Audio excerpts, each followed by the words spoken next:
dan tindakannya seperti apa. Kemudian ChatGPT memberikan sebuah jawaban dan jawabannya itu dinyatakan valid oleh tim ahli. Jadi di sini menjadi sebuah tantangan ya. Artinya apa? Kita bisa melakukan sebuah kombinasi ya kolaborasi dengan mesin dengan yang kita harapkan. Pertanyaan kedua, Pak, gimana nanti kalau kita buat skripsi menggunakan ChatGPT?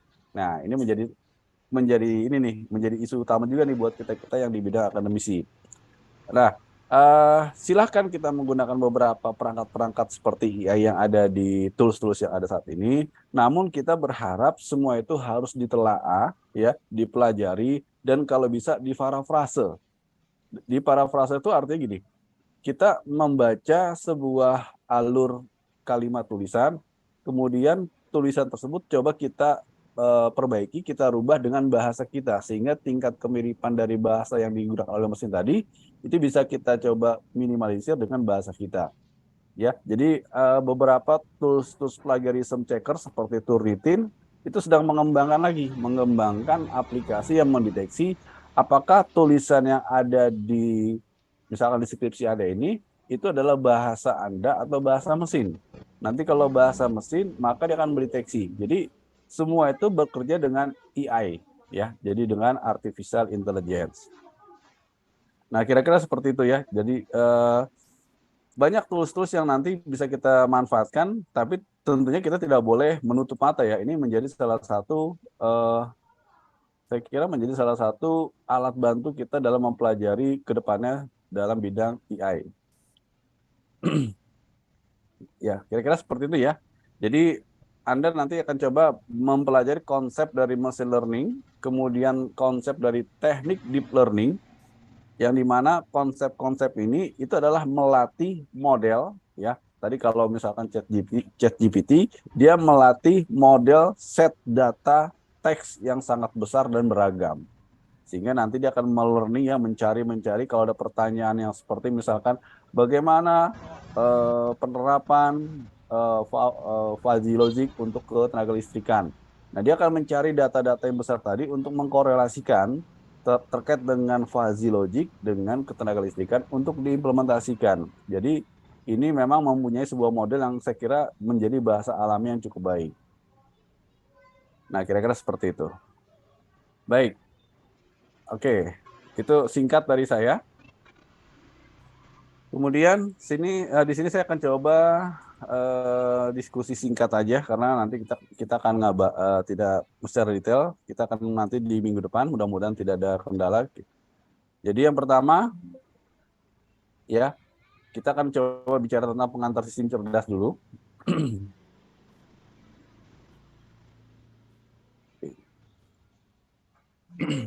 Nah, yang tadi kita sebutkan contoh dari ChatGPT itu merupakan sebuah sistem cerdas ya. Dia membaca data yang cukup besar dalam bentuk teks yang dibangun dengan menggunakan teknik-teknik artificial intelligence. Jadi kalau tadi kita lihat ada deep learning, ada machine learning ya, itu bagian dari artificial intelligence. Apa itu artificial intelligence? Jadi artificial intelligence atau kecerdasan buatan itu merupakan bagaimana meniru cara kerja otak manusia sehingga lebih banyak inisialkan itu namanya jaringan syaraf tiruan. Nah, jadi sistem cerdas itu sistem adalah kumpulan dari elemen-elemen yang berinteraksi. Cerdas adalah orang yang cerdik dan cermat dalam melihat sesuatu. Nah, cerdas di sini kita coba kombinasikan memiliki pengetahuan, pengalaman, penalaran, lalu bagaimana membuat keputusan dan pengambil tindakan moral yang baik. Jadi, cara cerdas manusia tadilah yang akan diadopsi ke dalam sebuah mesin. Kira-kira seperti itu ya. Kemudian eh, ini ada beberapa kalau kita coba mempelajari pengantar dari sebuah artificial intelligence. Jadi kalau disebutkan di sini, kecerdasan buatan merupakan bagian cabang ilmu komputer sehingga Anda-anda yang sekarang sedang mempelajari di bidang computer science ini menjadi sangat hal yang fundamental dipelajari dengan baik karena ini merupakan salah satu bidang cabang ilmu komputer yang dapat merepresentasikan baik dari pengetahuan, dari simbol-simbol, daripada bilangan, dan memproses informasi berdasarkan metode heuristik. Jadi metode secara ilmiah atau dengan berdasarkan sejumlah aturan. Jadi AI adalah kecerdasan yang ditambahkan pada suatu sistem yang bisa diatur dalam konteks ilmiah. Baik. Nah, kita akan coba coba kita petakan bagaimana kita membaca sudut pandang kecerdasan yang ada di sebuah manusia, ya, yang akan diterapkan ke dalam sebuah mesin. Jadi sudut pandang kecerdasan ini adalah kecerdasan buatan akan membuat mesin menjadi cerdas. Ya, artinya apa? Mesin yang ada di perangkat atau ada di sebuah robot atau ada di sebuah aplikasi, ya, dari perangkat keras maupun perangkat lunak, itu akan dibuat layaknya cerdasnya seperti pekerjaan oleh manusia. Nah, itu ya kalau kita dari sudut pandang kecerdasan. Lalu yang kedua, dari sudut pandang penelitian. Nah, ini kalau nanti teman-teman di sini yang sudah mau melakukan penelitian, ya karena Anda suka dan tidak suka harus meneliti ya. Ya nanti akan dituangkan dalam bentuk skripsi.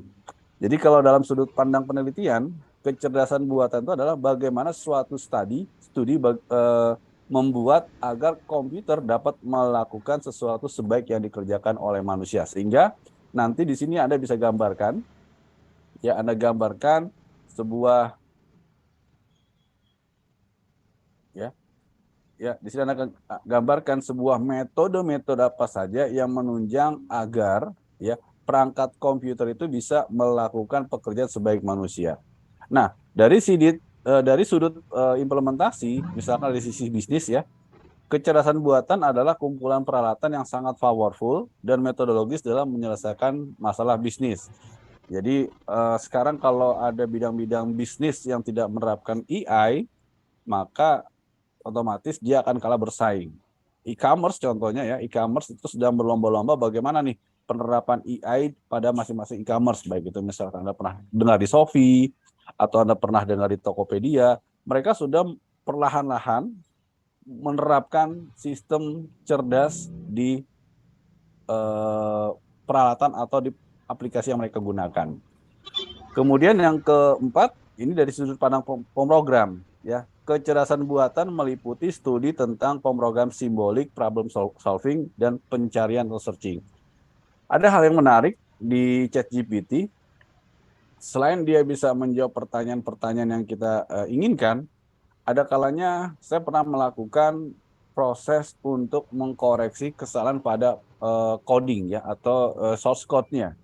Saya pernah coba iseng-iseng buka ada source code dari Python, kemudian coba saya copy paste ke ChatGPT-nya, lalu saya minta tolong analisis apa source code yang ada di sini. Nah, ChatGPT secara baik itu menceritakan baris ini menceritakan apa, ini fungsinya apa. Bahkan coba saya tanya lagi dengan coba saya hapus beberapa bagian sehingga tidak running, tidak jalan. Tolong perbaiki bagian mana sehingga program source code ini tidak berjalan dengan baik. Dia menunjukkan ini kurang dari function method yang diberikan di source code-nya sehingga perlu dibuat penambahan.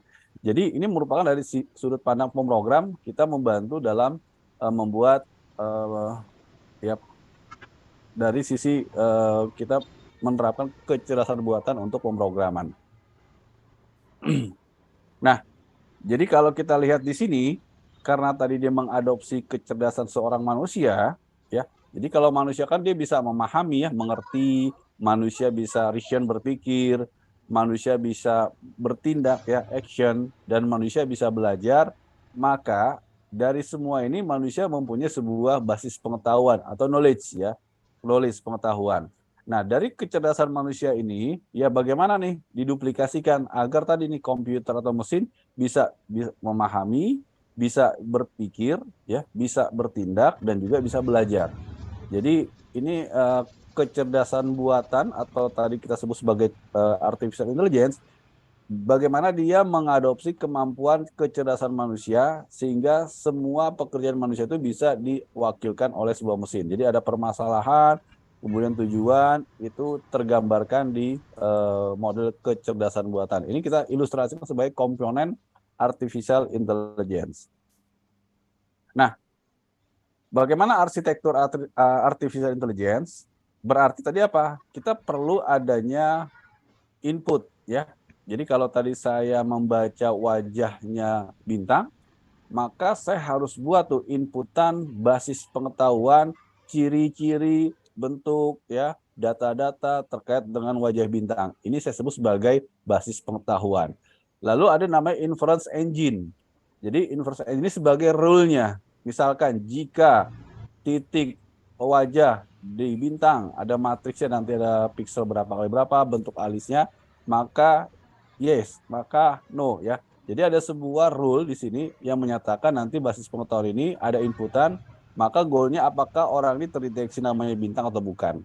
Inilah yang disebut sebagai artificial intelligence ya, sebagai kecerdasan buatan. Jadi knowledge di sini ya, atau kita sebut sebagai basis pengetahuan, itu merupakan berisi tadi ya fakta-fakta, teori, pemikiran, serta hubungan antara satu dengan lainnya. Sedangkan inference engine tadi adalah kemampuan menarik kesimpulan berdasarkan pengalaman ya. Jadi tadi kalau saya sebutkan, jika wajah bentuknya oval, kemudian rambutnya warna putih, maka itu bukan Bintang. Jadi merupakan sebuah menarik kesimpulan berdasarkan data-data yang ada di basis pengetahuan. Ini model arsitektur secara sederhana bentuk dari artificial intelligence. Nah, jadi kalau kita sebutkan tadi, analogi kecerdasan manusia ini, maka perlu ada namanya basis ya, perlu ada kumpulan, perlu adanya basis pengetahuan atau kumpulan pengetahuan dan pengalaman yang dimiliki manusia. Contoh, kalau kita pernah ya, jika saya makan sambal lebih dari 5 sendok, maka tidak lama kemudian perut saya akan terasa sakit. Ini adalah pengalaman. Artinya apa? Next-nya kalau saya makan sambal lebih dari 5 sendok, maka ya perut saya akan sakit. Jadi ini kita sebut sebagai pengalaman terdahulu. Atau misalkan ada contoh lagi, jika kuliah mulai jam 8 dan saya berangkat dari rumah jam 7.45, maka saya akan terlambat. Nah, ini adalah sebuah pengalaman. Sehingga nanti next-nya bagaimana kalau tidak terlambat? Kita harus berangkat di bawah dari jam 7.45, misalkan jam 6.45. Maka keputusannya, prediksinya terlambatnya mungkin lebih kecil dibandingkan terlambat yang sebenarnya. Atau misalkan, jika X-nya 75, maka Y 100. Jadi kalau nanti ada nilai ke depannya X-nya di bawah 75, maka Y-nya bukan 100 ya. Jadi ini adalah pengalaman-pengalaman yang tadi disebutkan analogi kecerdasan manusia sebelumnya, dianalogikan nanti menjadi sebuah basis pengetahuan. Nah, selanjutnya tadi yang disebut sebagai mesin inferensi. Jadi mesin inferensi kemampuan manusia untuk menalar berdasarkan pengetahuan, pengalaman yang dimiliki apabila muncul suatu fakta. Tadi kalau misalkan contohnya pengetahuannya, jika saya makan sambal lebih dari 5 sendok, maka tidak lama kemudian perut saya akan sakit. Jadi faktanya apa? Saya baru makan sambal 10 sendok, pasti sakit ya. Kesimpulannya tidak lama lagi perut saya akan sakit. Tapi kalau misalkan jika saya makan sambal hanya 2 sendok, maka perut saya tidak sakit. Nah, itu adalah kesimpulannya. Ya, ini yang disebut sebagai tadi mesin inferensi. Jadi sebagai kemampuan menalar berdasarkan pengetahuan, ya. Termasuk tadi kalau ada gambar, ya. Di China itu sudah menerapkan semua CCTV itu bisa mendeteksi identitas orang yang ada di China. Jadi misalkan di kota ya, misalnya di Beijing gitu ya, di Beijing semua penduduk Beijing itu sudah terekam ya, kalau kita namanya IKTP, sudah terekam dari bentuk ya, dari wajah, kemudian sidik jari, semua terekam. Pada saat dia ada di sudut-sudut kota yang ada di Beijing, ada kamera menangkap, maka kamera itu akan mendeteksi orang ini adalah warga Beijing, namanya di mana, namanya siapa, tinggalnya di mana, ya usia berapa. Nah, pada saat kalau ada penduduk yang bukan warga Beijing, karena tidak ada data yang ada di situ, di database-nya mereka, maka nanti ada sebuah notifikasi bahwa orang ini bukan penduduk, orang asing, maka perlu diawasi. Sehingga dari sisi keamanan memang mereka lebih detail ya, karena khawatir nanti ada orang-orang asing yang setidaknya bisa mengganggu keamanan yang di negara China. Jadi tadi yang disebutkan ada mesin inferensi di masing-masing data yang ada. Nah, jadi kalau kita sebutkan tadi ada teknik pemecahan masalah, di sini ada conventional hard computing, ya, ada model presisinya, ya, model presisi. Jadi bagaimana kita menalarkan bentuk-bentuk, contoh tadi simbol-simbol, atau bisa melakukan pencarian permodelan secara numeris ya. Jadi ada dua pendekatan, pendekatan secara hard computing dan pendekatan secara soft computing. Ini yang dilakukan oleh model pada sebuah artificial intelligence. Lalu di soft computing ada kita sebut sebagai namanya approximate ya model. Jadi penalaran melalui pendekatan dan pendekatan fungsional dan pencarian secara random. Nah, jadi kalau definisi soft computing mungkin nanti bisa dicari lagi literatur-literatur yang ada. Jadi kalau soft computing itu merupakan inovasi baru dalam membangun sistem cerdas, yaitu sistem yang memiliki keahlian seperti manusia pada domain tertentu, mampu beradaptasi dan belajar agar dapat bekerja lebih baik jika terjadi perubahan lingkungan. Jadi kata kunci di sini, ya, kata kunci yang ada di sini bahwa yang disebut sebagai cerdas tadi ya, cerdas itu mampu beradaptasi dan belajar. Jadi kalau misalkan Anda buat perangkat hanya otomatisasi, itu belum cerdas. Itu baru otomatisasi. Misalnya gini, Anda buat perangkat untuk mendeteksi tinggi rendahnya pintu air di sebuah bendungan. Jadi kalau misalkan Anda pasang di situ sensor ultra level, ya, sensor ultrasonik, untuk memantau ketinggian air, maka pada saat nanti airnya terlalu tinggi, pintunya dibuka agak lebar. Atau misalnya pintunya dikecilkan. Jadi dia berbicara tentang data yang ada saat itu. Tapi kalau yang disebut sebagai sistem cerdas, dia nanti bisa mampu nih beradaptasi dan dia bisa belajar. Jadi kalau ada data yang baru, dia pelajari. Oh, ternyata pola tadi perlu ditambahkan sebagai data baru. Ya, jadi kata kunci untuk sistem cerdas, ya, adaptif dan learning, beradaptasi dan bisa belajar secara terus-menerus untuk pekerjaan yang lebih baik lagi. Ya, jadi bedakan antara otomatisasi dengan cerdas. Lalu kalau dari sumber Lotfi Azadeh, jadi kalau ini orang yang masih hidup, dia yang menggagas sebuah metode fuzzy logic. Jadi bagaimana soft computing mengeksploitasi adanya toleransi terhadap ketidakpastian. Sehingga dia menemukan metode fuzzy. Jadi fuzzy itu kan ada posisi atau proses menentukan mana nilai pasti dan mana nilai tidak. Jadi antara nilai 0 dan nilai 1. Jadi dia bagaimana nih untuk menentukan kepastian dan ketepatan secara parsial. Nah, itu adalah dari Lotfi Azadeh. Nah, di soft computing, tadi yang kita sebutkan ada sistem fuzzy. Ini tadi disebutkan sebagai mencari nilai pasti, ya, karena kalau ada nilai, misalkan, jika mahasiswa IPK-nya 3,5 dan pendapatan orang tuanya di bawah 5 juta, maka dia dapat beasiswa. Kan masuk ya. Jadi misalkan ada contoh nih, yang nomor satu kita ilustrasikan.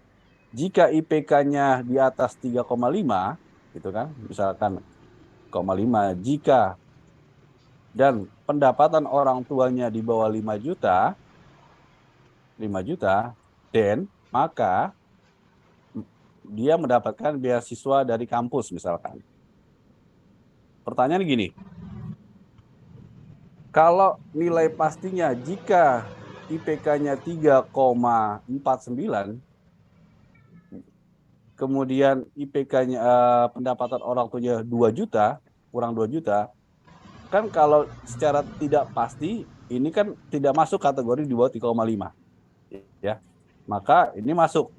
Nah, artinya fuzzy ini akan membuat sebuah member function, ya.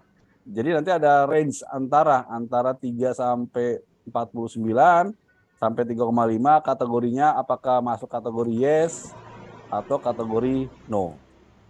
Nah, itu konsep dari sistem fuzzy. Jadi fuzzy karena disebut sebagai samar-samar, samar-samar itu artinya abu-abu, ya, hitam tidak, putih tidak, maka dia akan menentukan lebih condong kemana nih? Ke hitam atau ke putih ya? Lebih condong ke 0 atau ke 1? Lalu yang kedua, jaringan syaraf tiruan, ya, jaringan syaraf. Nah, tadi ini, kalau jaringan syaraf ini tentunya mengikuti pola kerja manusia tadi. Dia selalu learning, belajar, ya. Lalu ada probabilistic reasoning. Dia mengakomodasi ketidakpastian. Jadi ada kemiripan antara fuzzy dan probabilistik ya. Lalu ada lagi algoritma genetika. Jadi evolutionary computing. Jadi dia mengadopsi kepada algoritma seperti ya algoritma genetik, algoritma semut, algoritma apa lagi ya. Jadi mengikuti cara kerja makhluk ya. Itu yang disebut sebagai evolutionary computing. Nah, jadi di fuzzy ini ada konsepnya, ada beberapa ya teman-teman di sini ya. Nanti bisa dipelajari. Ada fuzzy inverse system. Ini kita akan bahas nanti minggu depan. Kita akan mulai hitung-hitungan sedikit ya. Untuk kalau di online saya kira ini agak sulit menulisnya. Tapi nanti kita akan coba nih di kelas kita ambil studi kasus. Ada misalkan ini bagaimana cara penyelesaiannya ya. Nah, jadi ini kita akan bahas minggu depan karena sudah mulai masuk ke teori secara praktis dan kita akan coba melakukan studi kasus untuk di mata kuliah AI. Baik, sampai di sini. Kira-kira ada yang mau ditanyakan? Silakan. Banyak ya. Ini sampai berapa slide ada. Yang saya kirim itu sama juga, tapi itu menggunakan bahasa Inggris, tapi nggak apa-apa. Yang di sebelumnya pure itu tentang konsep di AI ya, lebih kepada fondasi-fondasi teori-teori yang ada. Baik, silakan kalau ada yang mau didiskusikan atau mau disampaikan pada saya. Ada? Teman-teman yang tidak hadir, apakah sudah tahu hari ini ada pertemuan untuk mata kuliah kita? Yang hadir ada 54 ya di sini ya. Mungkin saya coba tanya-tanya dulu boleh ya? Ini di kelas apa ya sekarang? Kelas yang kelas pagi.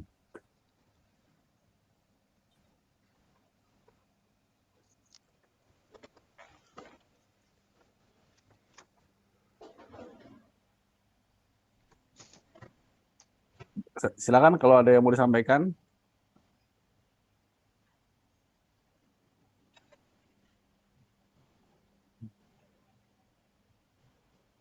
Sambil saya coba ini ya, perkenalan. Yang di kelas ini kelas yang jam 8 itu adalah kelas D. Elsina Cesar Eldia Rostin Mano ada?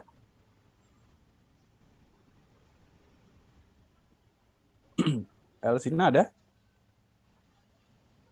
Melanie M. Saleh?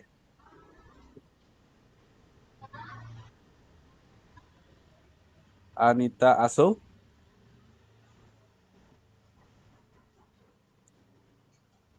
Anita Aso ada?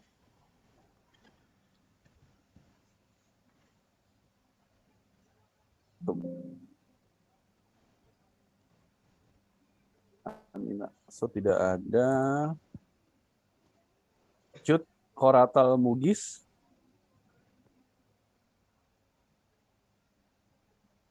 Grace Agustin Sinaga?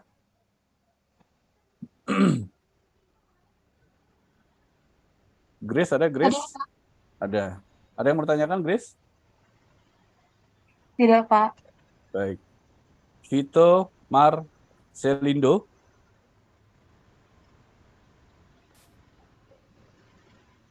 Vito Marcelindo ada?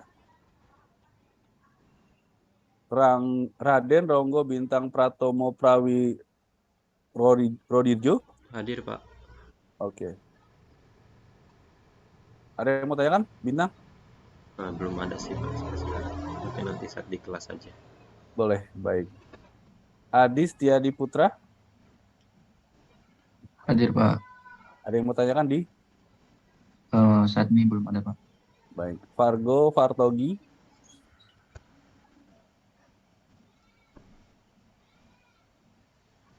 Fargo Fartogi ada? Bintang Silalahi? Hadir, Pak. Bintang, ada yang mau ditanyakan? Belum, Pak. Belum ada. Baik. Rihan Lutfi, Hadir, Pak. ada yang mau tanyakan Lutfi? Sejauh ini masih paham, Pak. Baik. Nur Salsabila Ali,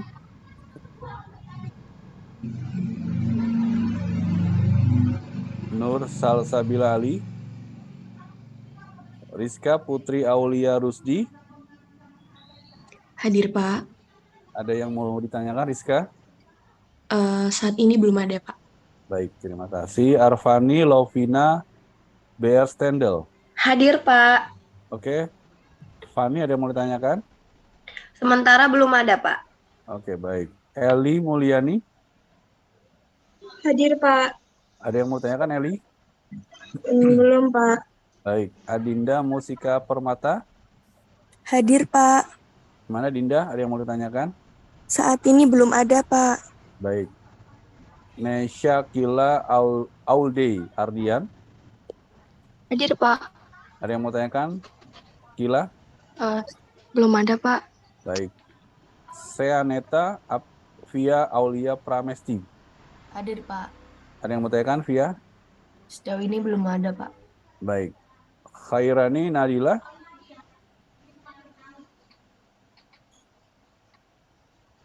Khairani Nadila,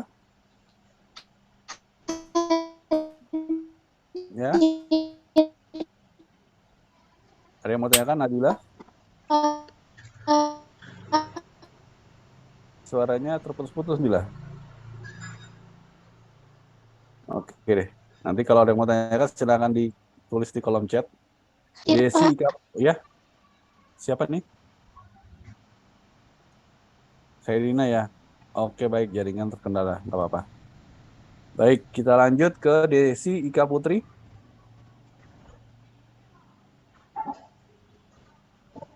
Desi Ika Putri hadir. Gina Siti Nadifa, Hadir, Pak. ada yang mau ditanyakan atau diberikan saran atau komentar di Gina? Belum ada, Pak. Baik. Abil Abdul Khair.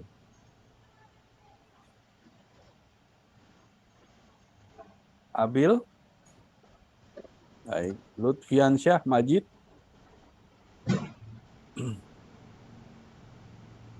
Lutfiansyah Majid ada. Muhammad Iqbal. Hadir, Pak. Ada yang mau ditanyakan Iqbal? Untuk saat ini belum, Pak. Baik. Dodi Bewan Datua Immanuel Naigolan. Ada? Hadir, Pak. Ada yang mau tanyakan Dodi? Oh, untuk sejauh ini belum ada, Pak. Oke, baik. Dani Rizky Syabana. Hadir, Pak. Ada yang mau tanyakan Dani? Sejauh ini belum, Pak. Oke, baik. Roberto Mikael. Hadir, Pak. Gimana Berto? Ada yang mau disampaikan? Tidak ada, Pak. Oke, baik. Alexandro Nesta. Hadir, Pak. Oke, ada yang mau disampaikan?